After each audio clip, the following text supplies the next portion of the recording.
Dialogando con Dios, un programa para meditar, reflexionar y alabar a Dios. Dialogando con Dios por medio de la oración. Nuestros problemas, enfermedades, todo lo imposible, deposítalo en las manos de Dios. Dialogando con Dios.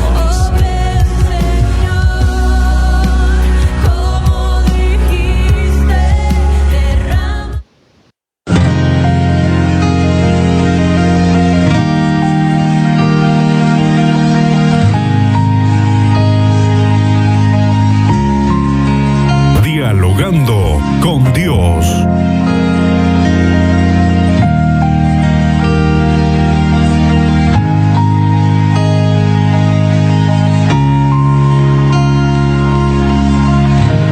Cuando llames quiero responder.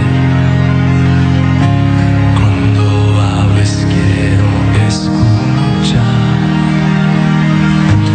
Cuando escuches te quiero adorar. Mi riqueza eres tú. En tus brazos quiero descansar. Tus palabras quiero yo beber. Mi cuerpo tu habitación será. Mi porción está en ti. Jesús,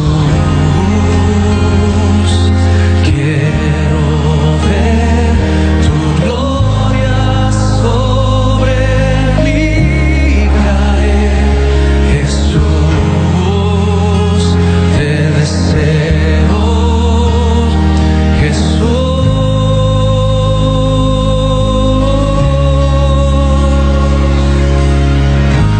en tus brazos quiero descansar. Tus palabras quiero yo beber. Dialogando con Dios. Cuerpo tu habitación será. Mi porción está en ti. Jesús, quiero ver tu gloria sobre mí caer. Jesús, te deseo. Jesús,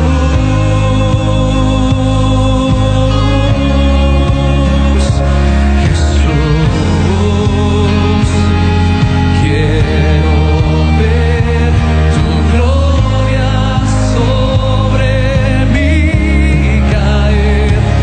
Jesús, te deseo.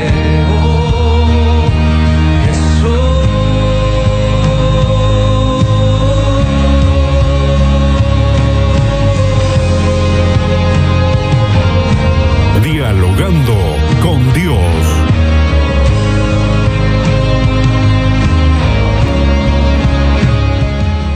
Buenos días, hermanos, buenos días, amigos. Dios los bendiga en esta preciosa mañana.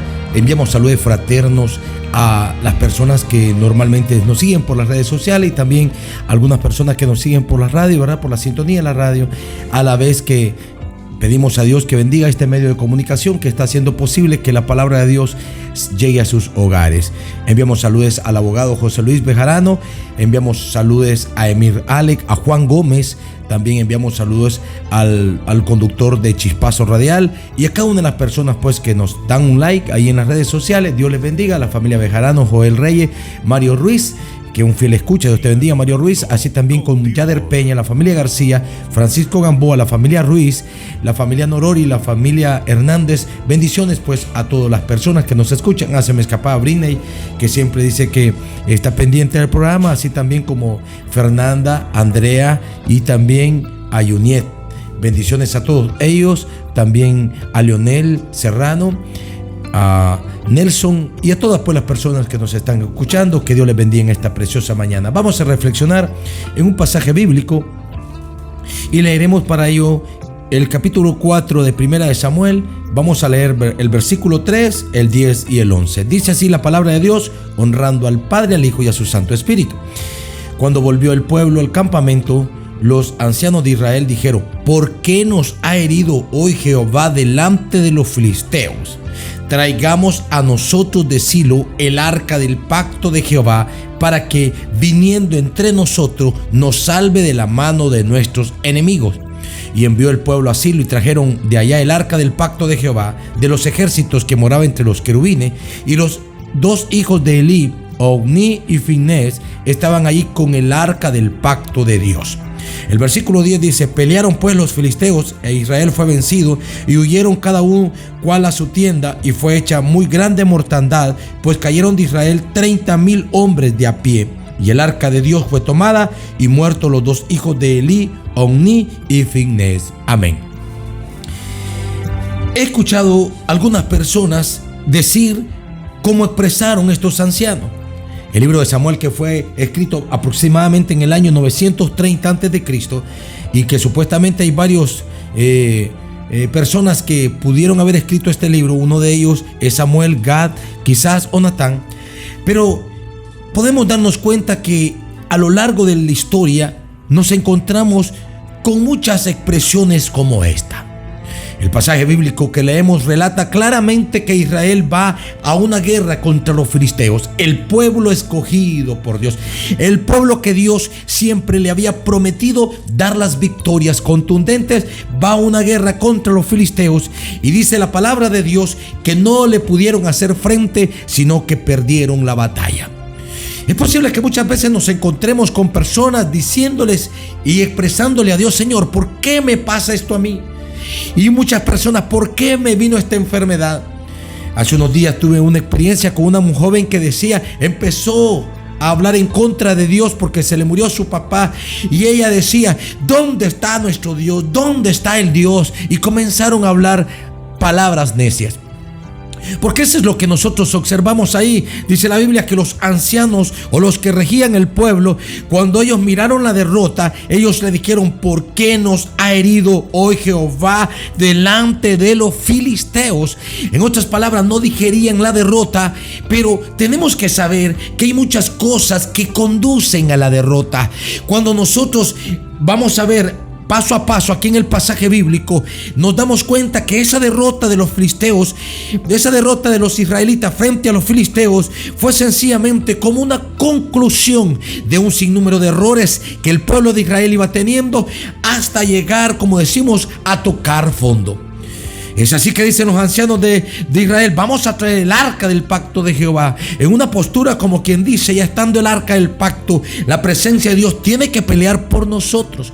Y es lo que mayormente las gentes equivocadas están cuando ellos dicen: Dios me hizo, Él me tiene que salvar, Dios me hizo. No tiene la obligación Dios de darnos lo que Él prometió, cuando sencillamente no estamos cumpliendo con lo establecido por la palabra de Dios.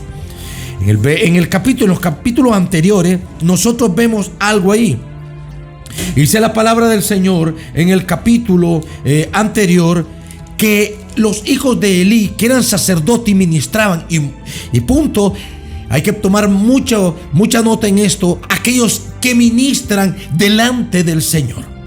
Dice la Biblia que los dos hijos de Elí habían sido llamados a ministrar el pueblo. Dice la palabra del Señor que ellos eran hombres impíos. En otras palabras, ministraban al pueblo a su gusto y antojo, y respetando las leyes establecidas para las cuales ellos habían sido llamados. Recordemos que Dios eligió a la tribu de Elí para que ministrase. De ahí donde Dios iba a levantar a los sacerdotes e iba a levantar a los que ministraran al pueblo. Y en este caso en particular, dice la palabra del Señor que los dos sacerdotes que estaban ahí eran los hijos de Elí, porque dado que él estaba entrado en años, eran sus hijos los que ministraban. Pero claramente se mira que ellos no conocían a Dios. Uno de los errores que podemos tener como seres humanos es no esforzarnos por conocer a Dios, porque como dice en el libro de Romanos, Dios ha dado todas las pautas de la existencia de Él y nosotros pues tenemos la obligación de buscarle. Es un pecado aquellas personas que no buscan cómo encontrarse con Dios. Dice la Biblia que los llamó Elí y le dijo a sus hijos y le dice: hijos míos, no es buena la fama de que yo oigo, pues hacéis pecar al pueblo de Jehová. ¿Quiénes hacían pecar al pueblo? Los sacerdotes del entonces. Y dice la Biblia, por eso los sacerdotes o los que ministran tienen que predicar la verdad y no predicar mentira, porque cuando nosotros estamos dándole al pueblo cosas que no son bajo la ley de Dios, estamos produciendo en ellos desobediencia, y el pueblo, cuando entra en desobediencia, la paga del pecado y desobediencia siempre será muerte. Aquí le dice Elí a los hijos: si pecare el hombre contra el hombre, los jueces lo juzgarán, mas si alguno pecare contra Jehová, ¿quién rogará por él? Y esto habla aquí de aquellas personas que deliberadamente pecan en contra de Dios. Era lo que estaban haciendo los hijos de Elí. Pero dice, ellos no oyeron. ¿Qué habla esto? Que esto así hicieron caso omiso a la exhortación que el padre le brinda a los hijos para que ellos mejoraran su vida. Y dice la Biblia, pero debido a eso Jehová ya había hecho resuelto que ellos murieran. ¿Qué es lo que habla acá? Es lo que siempre la ley de Dios dice: la paga del pecado es muerte, pero la vida eterna en Cristo Jesús es un regalo que solamente lo da cuando reconocemos a Jesucristo.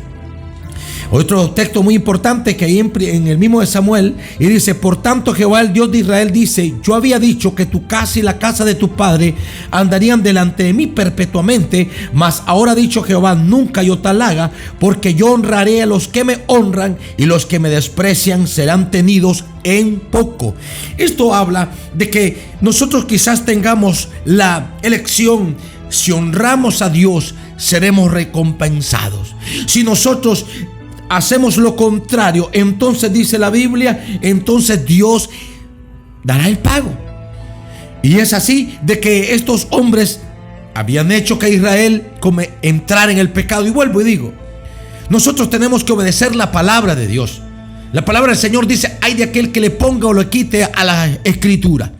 He escuchado muchas personas decir de que entre el infierno y la gloria hay un lugar intermedio falso, mentira del diablo, no lo soporta las escrituras. Y la palabra del Señor dice que debemos de predicar la verdad, porque la verdad es la que nos hace libre, la mentira cautiva y nos desvía de la verdad. Este pueblo, debido al extravío de estos sacerdotes, estaban totalmente pecando en contra de Dios. Y por eso le dice el Señor: yo me suscitaré un sacerdote fiel que haga conforme a mi corazón. ¿Qué es lo que debían de hacer estos sacerdotes o los que hoy ministran? Tenemos que serle fiel a Dios y que nosotros hagamos conforme a la voluntad de Dios. Y luego dice: y a mi alma, y yo le edificaré casa firme, y andará delante de mí ungido todos los días. Entonces, si nosotros vemos esta derrota que está sufriendo el pueblo de Israel y que los ancianos no digieren, no se dan cuenta de que debido a muchos años esto estaba trayendo como consecuencia que Dios se separara de ellos. Luego dice: y le mostraré que yo juzgaré su casa para siempre. Está hablando de Elí, por la iniquidad que él sabe, porque los hijos han blasfemado a Dios y él no los ha estorbado. Entonces vemos nosotros aquí que los que administraban al pueblo eran impíos, y por tal motivo el pueblo no tenía guianza. Cuando ellos se les presenta en la situación de la guerra, ellos van confiados en quién. Si sencillamente sus líderes estaban ofendiendo a Dios, el pueblo estaba extraviado de la voluntad de Dios. Nadie puede exigir que Dios pelee por nosotros cuando nosotros no le buscamos. Por eso aquí el pasaje bíblico de los ancianos comenzaron a llorar. Y para aquellas personas que dicen muchas veces: Señor, ¿por qué me pasa esto? ¿O por qué estoy en esta situación? Pues deberíamos de hacer un revisado de nuestras obras, Hoy tenemos un sumo sacerdote que se llama Jesucristo, que dice la palabra del Señor que Dios que ve en lo secreto te recompensa en público. Esto habla de que ahora la presencia de Dios está contigo y conmigo, y cuando nosotros vamos al aposento y le pedimos perdón a Dios de todo corazón, la Biblia dice que un corazón contrito y humillado Dios no rechaza nunca. Entonces evitaremos llegar a la situación adversa o la derrota que sencillamente trae todo lo que es el pecado. Ahora nosotros vemos aquí que los ancianos, ellos dijeron, bueno, no sé por qué Dios nos ha herido, y sencillamente era porque ellos se habían apartado de Dios. Y el arca del pacto, que era un símbolo del pacto de Jehová con Israel, donde era una caja de madera adornada con oro, y que sencillamente ahí estaban las tablas de la ley, estaba una vasija con maná del cielo, y estaba todo, y era una simbología de la presencia de Dios en medio del pueblo. Ellos dijeron, al traer el arca del pacto, él tendrá que pelear. Y esa es para aquellas personas que tienen la equivocación errónea de decir, yo no creo que Dios me vaya a condenar, me dijo una persona. Otra persona me dice, Dios es bueno y no voy a ir al infierno. Y yo le dije, Dios no me va a mandar al infierno. Y es una realidad la que tú dices. Dios no te va a mandar al infierno. Somos nosotros los que estamos eligiendo ir al infierno o estar con Cristo en el reino de Dios. Recordemos que el libre albedrío es ese, nosotros elegimos, pero cuando nosotros andamos en el pecado, andamos impíamente como estos hijos de Eli, entonces esto ¿en qué va a deparar? Va a deparar en una condenación, que al final lo único que vamos a sufrir son pérdidas. Dios es bueno, pero dice, como dice el texto, Dios va a recompensar a los que le obedecen, pero aquellos que le honran, pero los que no le toman en cuenta y aquellos que blasfeman su nombre, Dios no los defenderá. Aquí nosotros vemos que va el pueblo, traen el arca del pacto, entusiasmados porque quizás ahora sí van a vencer. Y ellos dijeron, ahora sí, con el arca del pacto Jehová tiene que pelear por nosotros. Y es que la gente muchas veces quiere obligar a Dios a que lo bendiga. Si andas en el pecado, Dios no te va a bendecir. Dios te llama a la misericordia para que te arrepintas, pero Dios no te va a bendecir. Es que somos hechura de Dios. Todos los argumentos que tú tengas para tratar de objetar lo que Dios hace serán infructuosos, porque sencillamente la justicia de Dios está muy por encima de lo que tú y yo pensamos. La justicia de Dios es eterna, es equitativa, y que sencillamente Él va a dar la recompensa exacta. En otras palabras, lo que tú recibas en tu vida como un pago de tus acciones es lo correcto, es lo merecido. Aunque digas, no me lo merezco, tú puedes decir lo que quieres, pero si andas en la fornicación, andas en el adulterio, si andas en los vicios, si divagas en medio de la idolatría y del pecado, si estás ahí llamando brujo, consultando cosas que no sean Cristo, esto es lo que está trayendo una vida en el cual Dios se alejará de tu vida, y al final, como estos ancianos, cuando estén inmersos en la derrota y alcen sus ojos al cielo, entonces los únicos que sufrirán pérdida somos nosotros. Porque como dice Habacuc, Jehová está en su santo templo inmutable. Él va a bendecir a los que le bendigan, como dice la Biblia, y Él va a levantar a los que en Él esperan. Pero aquellos que se rebelan contra Él, no. Cuando ellos llevan el arca del pacto pensando que Jehová iba a estar con ellos, dice la palabra del Señor que entraron nuevamente a la batalla y nuevamente fueron vencidos, de los cuales murieron 30,000 hombres de pie, entre los cuales murieron también los 2 sacerdotes que eran impíos y que no hicieron lo correcto delante de Jehová. Al final nosotros podemos ver, estas son una de las grandes derrotas que el pueblo de Israel tuvo, pero que si nosotros vemos, en ninguna instancia fue porque Dios les haya abandonado, sino que todo eso se debió a que ellos poco a poco, a través de su liturgia, fueron sacando a Dios, haciendo sus propios caprichos, cayendo en la idolatría, cayendo en la fornicación, como eran los hijos, los sacerdotes, porque hay muchos sacerdotes que pensarán que porque son sacerdotes pueden fornicar y adulterar, y no es así. La palabra del Señor dice que a santidad y a justicia os he llamado, y que cuando el pueblo está en medio del extravío, se necesitan personas que prediquen la palabra de Dios como es, y que el pecado tiene que ser del color que es, y tenemos que predicar la venida del Señor como es. Si nosotros vemos, Dios siempre nos da oportunidades. A los hijos de Elí se les habló y ellos no oyeron.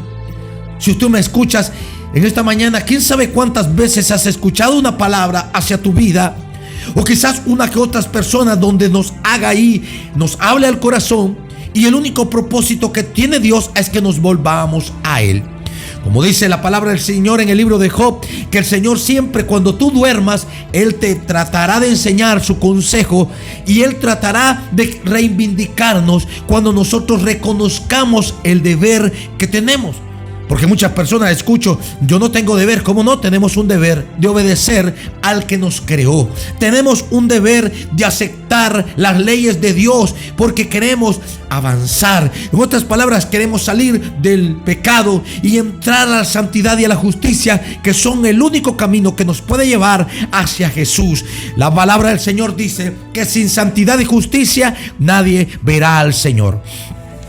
No podría saber cuál sería. Al final aquí no narra tanto, pero sencillamente uno escapó de la batalla y llegó donde Elí. Y dice la palabra del Señor que le dio noticia al sacerdote, al papá de los sacerdotes, y él le dijo que el arca del pacto había caído en manos de los filisteos. Ese era el fracaso más grande que un sacerdote podía tener. Supuestamente ellos eran el guarda del arca del pacto y la habían perdido. Pero no, ahí nosotros vemos que es la culminación de sus errores, porque ellos ya habían perdido la comunión con Dios. Cuando nosotros perdemos esa comunión con el Padre, cuando no oramos, cuando no ayunamos, cuando no leemos las escrituras y nos vienen las cosas malas, entonces no digamos a Dios por qué nos vienen las cosas malas. No, sencillamente hemos sacado del campamento, hemos sacado de nuestras familias a Dios, y entonces en lugar de Dios, el que toma control es el enemigo de las almas, que dice la Biblia vino a hurtar, a matar y a destruir. Recordemos que él, el enemigo de las almas, él quiere destruirnos. Ese es el propósito. Él quiere matarnos. Él quiere ahí llegar a tu familia, fraccionar y destruirla. Pero cuando estamos buscando a Dios, su protección está con nosotros, su paz está con nosotros, y entonces él resguarda. ¿Qué es lo que Dios debía hacer en Israel, como dicen algunos? Pero esto solamente se debía cuando el pueblo andaba en una obediencia total. Hoy en día, como digo, vuelvo y digo, esa joven que dijo, ¿dónde está Dios? ¿Dónde está Dios? Y yo le digo, Dios está en el cielo. El inconveniente está en la persona que falleció, en una persona que nunca llevó el evangelio quizás como se debía. No estoy juzgando. Fue una persona que sencillamente se apartó del Señor, y luego llegó ese momento trágico. Pero esos momentos trágicos sencillamente se pueden evitar cuando nosotros invitemos al Señor. La palabra del Señor dice que donde está el Espíritu de Dios hay libertad. El enemigo, por más que quiera destruir y penetrar esos muros, no puede, porque cuando estás en Dios, Dios levanta esos muros. Dios levanta ahí, como dice la palabra del Señor, un campamento. El ángel de Jehová acampa alrededor de los que le temen. ¿Los que le temen a quién? Pues a Dios. Y el Señor envía a sus ángeles para defenderles, para ayudarles, para levantarlos, para que sencillamente cuando llegue el enemigo sean destruidos por el poder de la palabra. Ahora, algo que debemos de saber es que este pasaje bíblico en su momento fue algo literal que se dio, pero que tiene una aplicación espiritual. Esto habla de que sencillamente los filisteos pueden ser un símbolo del enemigo de las almas, de Satanás, el diablo. Y la iglesia o tu vida tiene un símbolo de Israel. Y que sencillamente el pacto de Dios con nosotros siempre está vigente. Ahora recordemos que Dios renovó su pacto antes del pacto de la ley, pero ahora es un pacto de gracia. Por eso dice la palabra del Señor que Dios ha tratado con el hombre de diversas maneras, y hoy tenemos su gracia, que no es más que la misericordia de Dios derramada sobre toda carne. Ahora, ¿por qué no todos somos salvos? Porque estamos en la misma como los hijos de Elí, actuando impíamente. No queremos aceptar la ley de Dios. Estamos ahí siempre rechazando esa misericordia, y que sencillamente lo que está llevando a estos momentos trágicos al mundo. ¿Por qué Dios permitió que se escribieran los principios de dolor y todas esas cosas malas que se van a dar en este mundo, porque sencillamente ya Dios conoce el futuro y ha visto que cada día que pasa el hombre está desechando la ley de Dios. Y si desecha la ley de Dios, como dice el pasaje bíblico, vale la pena mencionar, ¿verdad? Nuevamente, Dios dice en su palabra, en su infinita misericordia, que Él honra a los que le honran, y aquellos que le desechan pues serán tomados en poco, como dice Primera de Samuel 2:30. Dice: por tanto Jehová, el Dios de Israel, dice: yo había dicho que tu casa y la casa de tu padre andarían delante de mí perpetuamente, mas ahora ha dicho Jehová: nunca yo tal haga, porque yo honraré a los que me honran, y los que me desprecian serán tenidos en poco. Honra al Señor para que Dios te bendiga y levante tu vida. Dios les bendiga en esta preciosa mañana. Daremos gracias. ¿Estás ahí? Ora conmigo. Si algunas personas, ¿verdad?, quieren objetar algo, me pueden mandar algún tipo de comentario, que con la paz y la sabiduría de Dios, pues en el nombre del Señor trataremos de darle respuesta. Soberano Dios y Padre que estás en los cielos, gracias en esta mañana. De manera especial te ruego, Padre, que tu palabra no torne vacía. Señor, el único propósito, Dios, es que los corazones se inclinen hacia ti, que los corazones sean tocados por el poder de tu Espíritu, Señor, que la gente pueda, Dios mío, bendecir tu nombre. De manera especial te ruego, Señor, que tú bendigas a todas las personas que escuchan tu palabra. La familia Hernández, la familia García, la familia Gutiérrez, Señor, la familia, Señor, de Norori, a Francisco Gamboa. Dios, pon tu mano de sanidad sobre ellos. Pon tu mano de sanidad, Dios mío, sobre cada una de las personas que esta mañana han escuchado tu palabra. Y donde estás, ten fe en el Señor. Levanta tu mano. Esos que se quieren poner a cuenta con el Señor y que saben que quizás han tomado algún desliz en su vida, dile en esta mañana: Señor, perdóname, Dios. No quiero estar inmerso en la derrota. Quiero tu victoria, Padre de la gloria. De manera especial te clamamos por el joven Emir Alex. Bendícele, Señor, ahí donde esté. Bendice a José Luis, Señor, en su trabajo, Señor. Abre ventana de los cielos. También te pido, Señor, por este medio de comunicación, Dios mío, que tú bendigas a los directores, Padre. Abre esa ventana de los cielos, Señor. Multiplícale, Señor, que esta oportunidad, Dios mío, o este privilegio que tú me has concedido de poder llegar a los hogares a través de tu palabra, Dios mío santo, en el nombre de Jesús, Señor, estoy agradecido por eso, Dios. Bendice, Señor, pues a cada oyente, los que sintonizan la radio, y a los profesionales del volante, con tu palabra. Amén y amén. Hasta el día de mañana nos escuchamos nuevamente, si así Dios le permite. Tengan un buen día. Dialogando con Dios, un programa para meditar, reflexionar y alabar a Dios. Dialogando con Dios por medio de la oración. Nuestros problemas, enfermedades, todo lo imposible, deposítalo en las manos de Dios. Dialogando con Dios.